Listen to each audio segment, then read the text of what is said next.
there's something wrong with like very Irish Catholic people. There's something wrong with our brains, and I believe, because my father is a scientist, and he was always sort of looking at me, going, "Yes, something's wrong with you." What is but the some good may come epigenetics of it. that? Is it from like the famine or?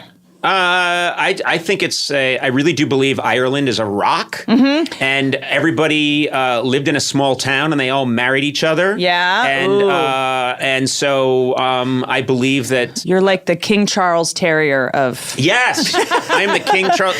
They're cute, they're gore, but then there's just almost a little off. Yeah, and them. I've joked about being 100% genetically Irish, which I am, and I've joked about that. And then, well, I come from Scotch Irish. So that is like a very, I'm going to get in trouble for this, I'm sure, but as a generalization of like a truculent bunch that essentially moved into West Virginia where the terrain was very hard to master. And it bred a sort of very particular kind of personality. Right. There's a great book called Born Fighting that the therapist I've met once told me to read just about the epigenetics. You're constantly running into therapists. I run into them just I don't know their names, like I don't know who they are. And they just quickly diagnose you while they're handing you it's like random book suggestions. A burger through a drive-through window. I'm mentally just like nailing it. And that was a book that was really interesting to me because that's part of the epigenetics of sort of my heritage. You're using good words. Thanks. Words I don't know. Yes, you do. No, I didn't You're know like that. The smartest person. No, I'm not. I mean, I'll people think that, but I don't.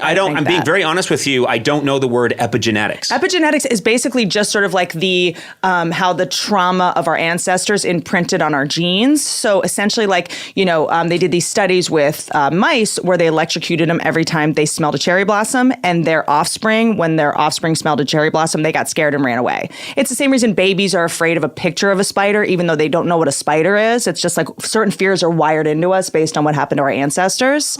So it's like if you're I've heard this theory that you can inherit a fear that isn't rational. That's right. I'm terrified of the T-Rex. And I've always been terrified of the T-Rex. You should be. And yet I've never encountered one, but I know my ancestors did. Now we're going to get someone to write in. Actually, dinosaurs and Homo sapiens never coexisted. There was a 9 million year gap. I can't wait till that person...